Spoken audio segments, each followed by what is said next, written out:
Good Thursday morning, everybody. Welcome on into your FreightWaves Now Community Spotlight. I'm Kaylee Nix, seated at the desk of the only Thomas Wasson, here with Loaded and Rolling. Thomas, happy Thursday. Happy Thursday indeed. It's been a very action-packed week, so a lot of stuff in the trucking world I finally feel useful. There you go. We've got a lot to cover from this week, and it actually kind of was basically your week, right? We had the Enterprise Fleet Summit yesterday. As our enterprise trucking expert, it was like your time to shine. Thank you for being there and hosting with me. What did you think of our guests? It was a pretty stacked lineup.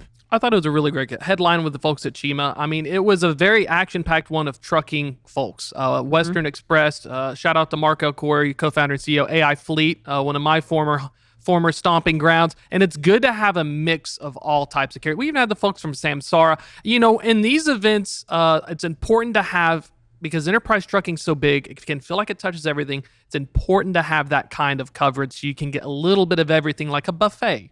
Yeah, we were just talking about the Whole Foods hot bar before this segment started, and that's kind of where we're going, right? It was like a nice little hot bar sampler of everything that you need from the enterprise side of things. And if you missed any of our segments from yesterday's FreightWaves virtual event, head on over to our YouTube channel. Of course, you can find that there on demand. That's also where you can find this week's episode of Loaded and Rolling, which, Thomas, was, again, a good one.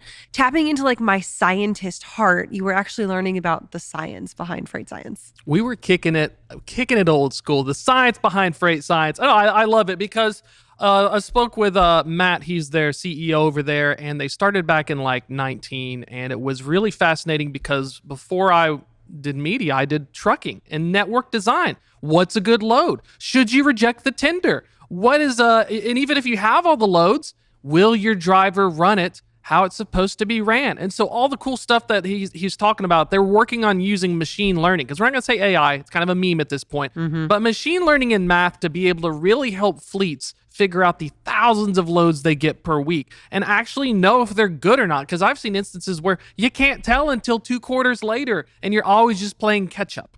Well, so we talk a lot about the human element in trucking, right? And that relationship that really has to be built between your people who are your actors of doing the job. But I don't feel like we often talk enough about the actual decision-making process that can go in that doesn't need to be done by a person, right? And that's where machine learning and telematics analysis and data analysis really comes in handy.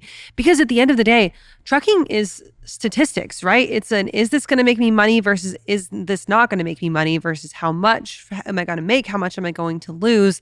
And as a human, our brains can't necessarily make the math choices that make the best decision. They can correlate it really well to the business decision, right? To, okay, this driver has been nice to me, so maybe I'm going to throw him an extra like 50 cents a mile on my load. But they can't necessarily say like, okay, this is going to make me a profit. This isn't, because it's just a big math problem and our brains don't work like that. That's where fleet science comes in. Exactly. It's a never-ending math problem. So the biggest challenge with fleets is that I'm taking all of these loads, I have all these trucks, I need to pair them together, I don't know if they're going to all work out. And the thing that he talked about, which was so important, he says, look, we want to free up all that math that we couldn't figure out anyway. I worked at billion-dollar fleets. It's like shooting scatter things with a shotgun. You're trying to go to a competition target practice with like a giant shotgun. You're going to miss things. You just hope directionally that you're good enough to get the job done.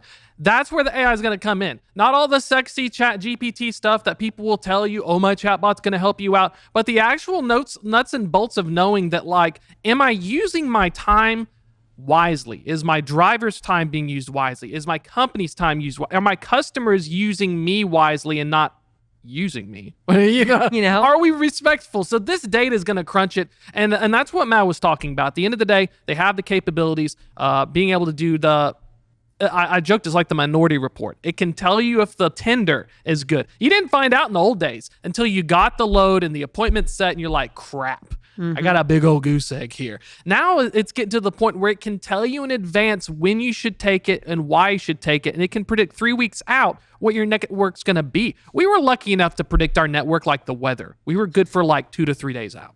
Thomas walks outside, licks his finger, sticks it up and says, yeah, you know what? I think I'm going to make $1 on each load today. And then he sticks it out and says, you know what? I'm actually going to lose $1. That's the thing is. I had a magic 8 ball on my desk. Kid you not. That's how it was. I called it the magic freight ball. You probably shouldn't admit that to open people, but I'll take it. I like it.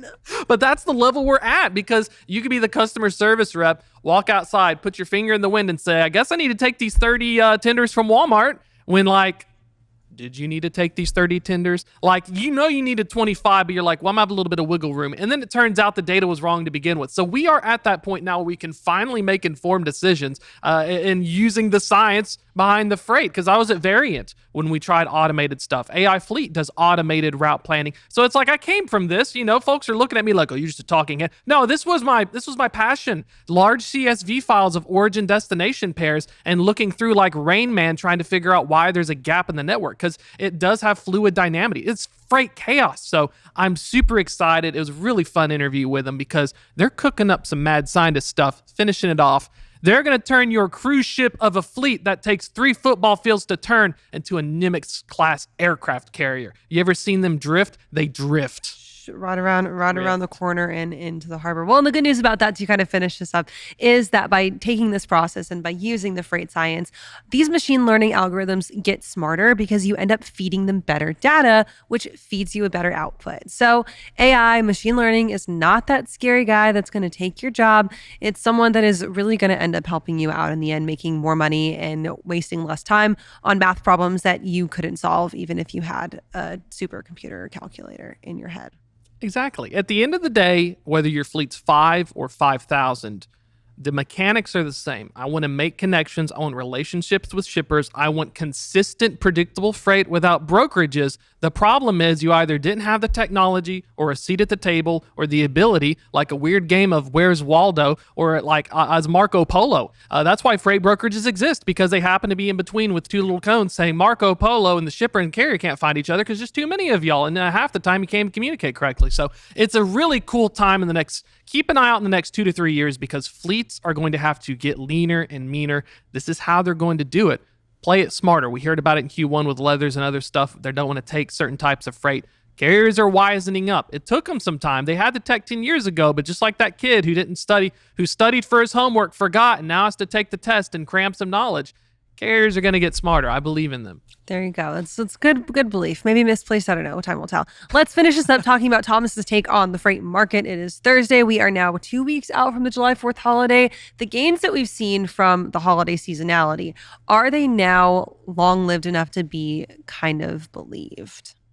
The good news is, first, there's seasonality. So we've made it. That's the first wonderful thing. The big question... Like we're back in like our normal seasonal pattern. Yeah, we are in something to where we can at least safely say, because of all the craziness and the dust has settled this post-COVID thing, that we can at least have an idea that it should either get better or there's at least a reason why it's not good. Mm-hmm. So I think that's one of the big things. I didn't know if the July 4th rally would fizzle or continue on. The big thing that I've noticed and we need to watch is flatbed. Mm-hmm. There's been situations where home building and other areas that the flatbed market likes. A month ago, it was like 16% rejection rates. It was getting down below 6 last time I checked. This kind of degradation in the market. Now it's the summer doldrums. Flatbed gets busy in the spring. It keeps chugging along. But that's one of the big things to watch, because if we want to see canaries in the coal mine, reefer's finally having a good day. Reefer finally shows signs of life. We now know there's a produce season. And dry van is finally, when you're between 5 and 6%, the reason I'm happy, we're kind of in the money. We've reached baseline. It's not so crappy anymore. We're just finally reaching to where we should have been a year ago. It's like your snorkel is just popped above water for the first time in like 8 hours, and you can finally take that breath of fresh air that you so desire. We're not quite above the surface yet, but we're at least breathing oxygen. Yeah, we've reached a point where it is comfortable enough to say that we're kind of in a balanced state. 10-15% rejection rates, and now we know carriers getting pricing power, but at least right now it's not the shipper, the big fat cat metaphorically in the corner saying you're going to take all my freight. We have a little bit of say finally. So I think this sets us up for the second half of the year. This sets us up for a very fascinating thing.